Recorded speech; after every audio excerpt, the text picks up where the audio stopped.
Începem cu echipa săptămânii trecute, nu? Managerii etapei, da. Da. Încep eu cu campionii de la Standard, în frunte cu Comzi, echipa Comzi FC, sau Petruț, după cum vedem că îl cheamă aici. Din ce văd jos în ligile Fantasy Liga Bucureștiului, are cont de destul de puțin timp, de fapt putem să vedem și sus de pe 5 septembrie. Și acum să trecem puțin prin echipă. Un portar ales foarte bine, pus și capitan, Târnovanu, care a scos penalti. Apoi defensiva cu Dawa, Săpunaru, care au dat gol. Săpunaru a dat gol, Dawa n-a primit gol. Ceilalți, Larie, Junior Moraes și Dimitrov, n-au performat la fel de bine, dar l-au ajutat atacanții, care au dat gol și mijlocașii la fel, pase de gol, goluri peste tot la toți cei 5. Putem observa un mijloc foarte puternic, cu Deac, Grozav și Ioniță. Toți trei au avut contribuții la gol, de asemenea și Libec și Companio. Asta cauți de la poziții avansate în jocul de fantasy. Din nou, capitanul a ales foarte bine, Târnovanu a apărat și un penalti.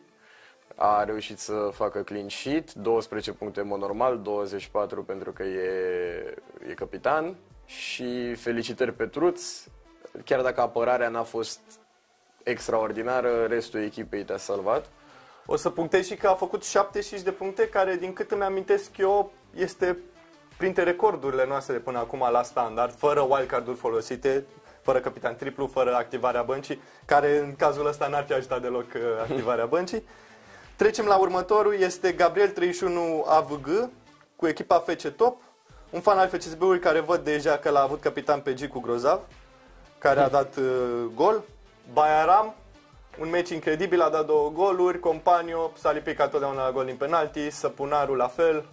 Myers, un jucător pe care nu l-am văzut în atât de multe echipe, mai ales fundaș de la Petrolul, dar de data asta au reușit să țină clean sheet. Și Târnovanu, din nou, alegere inspirată pentru etapa aceasta. Clar. Trecem la BKB 300 cu echipa FC United Craiova, ultimul câștigător al premiilor pe punctajul standard. Vedem că este sus, foarte sus, pe 8 în Liga Olteniei și urăm baftă în continuare să urce din ce în ce mai sus și pe locul 5 în Liga Sportelor FCU. Cu Dea capitan, după cum am văzut, a făcut 8 puncte, dublate 16. Majoritatea punctelor au venit de la el și de la Popadiuc. Uite, în sfârșit apare și Popadiuc, primul marcator de hat-trick din acest sezon de Liga 1. Și ce hat-trick, că trebuie să menționăm. Companio, ca în toate echipele, cred până acum, gol destul de sigur. Pap în poartă, alegerea lui Pap interesantă. E ales probabil datorită meciului pe care l-au avut cei de la Botoșani cu Mioveni. Foarte, foarte inspirat și Ovidiu. Și de asemenea vedem și niște puncte lăsate pe bancă. Cu Paraschiv, care a dat gol, cu Aioani, care a făcut destul de multe saves-uri. Hai să trecem la avansat. Ok. La avansat, primul loc este al lui Grecu Cosmin 1. A reușit 160 de puncte. Vedem că este un petrolist. Vedem și din echipă cât de mult își iubește echipa. Numai puțin de 4 jucători. Maximul posibil. Huja, Grozav, Takayuki, Seto și Bratu. Toți 4 au punctat binișor. Seto ar fi putut fi înlocuit cu cineva un pic mai implicat în etapa trecută, dar și-a mers pe mâna favoriților lui și a câștigat. Tam, din nou. Tam și Dawa, cei doi fundași centrali. Au făcut meciuri foarte, foarte bune. Alibec, din nou, înscrie, așa că nu mai e nimic de comentat la el. Și capitan Cheșeru, aici a pierdut. Aici a pierdut mult. Dacă l-ar fi ales pe Tam sau pe Bayaram sau pe Huja, eventual, pentru sistemul avansat, ar fi rupt toate recordurile. O secundă mă opresc aici pentru că văd că s-a blocat telefonul pe ecran. Ok. Așteptăm să se rezolve. Eu o să fac tot posibilul de aici, de la mine, să restartez și să meargă. Voi anunța eu câștigătorii premiilor de etapa aceasta. Este vorba de cei 3 câștigători de la Standard despre care am vorbit. Comzi, Gabriel 31, AVG și BKB 300. Veți fi contactați în scurt timp de colegii noștri. Veți primi un e-mail în care trebuie să ne anunțați la ce meci vreți să mergeți din etapele selectate și noi vom reveni de îndată ce avem biletele cu ele. De asemenea și la avansat, îi avem pe Grecu Cosmin, ne uitam pe echipa lui, Alexis ZLS și Gatsby.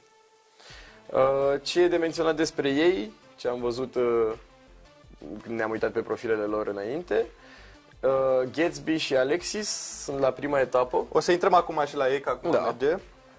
Deci, ce e de reținut din treaba asta? Faceți-vă echipele săptămână de săptămână, sunteți eligibili pentru premiile săptămânale, chiar dacă nu mai aveți șanse la premiile mari ale ligilor, uitați, Alexis și cu Gatsby vor merge la meci. O mică mențiune, Alexis este la a doua etapă, a avut timp să se încălzească puțin, iar acum a dat lovitura.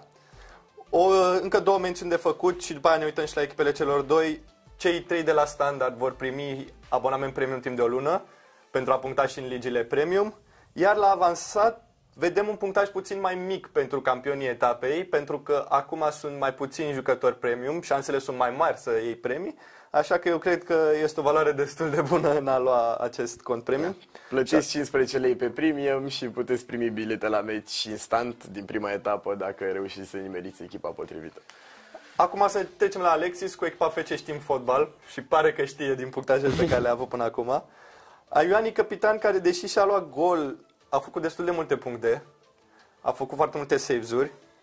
După aia sunt Săpunaru, Kiki și Junior Moraes, care la fel la avansat au punctat foarte bine, probabil din dueluri aeriene, centrări și așa mai departe. O linie de mijloc cu 5 mijlocași, primul pe care îl vedem cu această formație astăzi.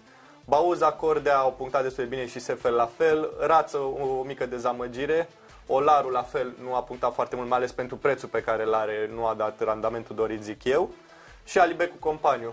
N-a fost nimeni care să rupă gura târgului, cum am spune, n-a fost Popadiuc cu hat-trick sau ceva de genul, dar vedem puncte cam la toți jucătorii și s-au adunat și au luat locul 2 la avansat și merge la meci, cum ai menționat și tu de foarte multe ori. Dacă mergeți pe strategia de avansat și încercați să vă construiți o echipă foarte bună pentru avansat, uitați-vă pe echipa lui Alexis, deschid eu, te rog, pentru că la standard punctajul lui nu este extraordinar în niciun fel.